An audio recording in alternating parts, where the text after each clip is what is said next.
রাষ্ট্রপতি পদে প্রার্থী চূড়ান্ত করার বিষয়ে সচিবালয়ে বিএনপির বৈঠক নিয়ে কঠোর সমালোচনা করেছে 11 দলীয় জোট। গণভোটের রায় বাস্তবায়ন হলে জামায়াতে ইসলামী নেতৃত্বাধীন 11 দলীয় ঐক্যের প্রার্থী অলি আহমদ বিপুল ভোটে জিতত বলেও দাবি করেছেন জোটের নেতারা।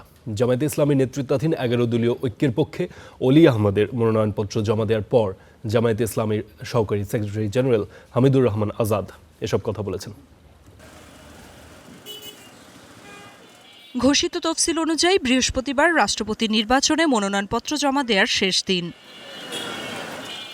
রাষ্ট্রপতি পদে লড়তে জামায়াতে ইসলামী নেতৃত্বাধীন 11 দলীয় ঐক্যের পক্ষে এলডিপি প্রেসিডেন্ট অলি আহমদের মনোনয়নপত্র জমা দেওয়া হয়েছে।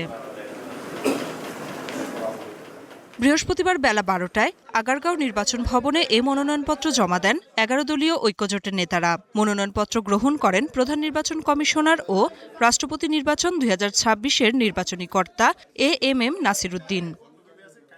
অলি আহমদের মনোনয়নপত্রের প্রস্তাবক বিরোধী দলীয় নেতা জামায়াতের সংসদ সদস্য শফিকুর রহমান ও সমর্থক এনসিপির সংসদ সদস্য আব্দুল্লাল আমিন। মনোনয়নপত্র জমা দেওয়ার পরে জামায়াতে ইসলামের সহকারী সেক্রেটারি জেনারেল হামিদুর রহমান আজাদ বলেন, নির্বাচনে প্রতিদ্বন্দ্বিতা করতে এসেছি, প্রার্থিতা প্রত্যাহার করার সুযোগ নেই। বলেন, গণভোটের রায় বাস্তবায়ন হলে জোটের প্রার্থী জয়ী হতো।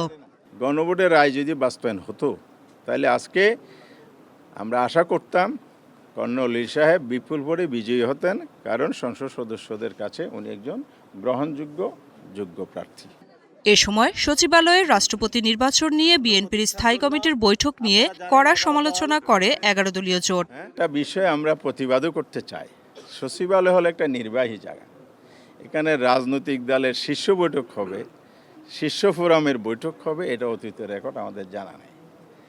তো এই যে কাজটি ওনারা করছেন, তাহলে ওনারা গণতন্ত্রকে কিভাবে দেখেন? আমার দলের মতো হলে গণতন্ত্র, নাইলে আমি স্বৈরতন্ত্র। নির্বাচন কমিশনে অতিরিক্ত সচিব হিসেবে নিয়োগ দেওয়া হয়েছে, এই ভবনে উনি আছেন। ফলত বিএনপি এটা দলীয় কার্যালয়ে, আমি আগে যেটা বলেছিলাম, আমরা পরিণত করার চেষ্টা চালাচ্ছে, এটা বিএনপি নিয়োগ দিয়ে তারা সত্য করেছে। 20 আগস্ট রাষ্ট্রপতি নির্বাচনের ভোট গ্রহণ হবে।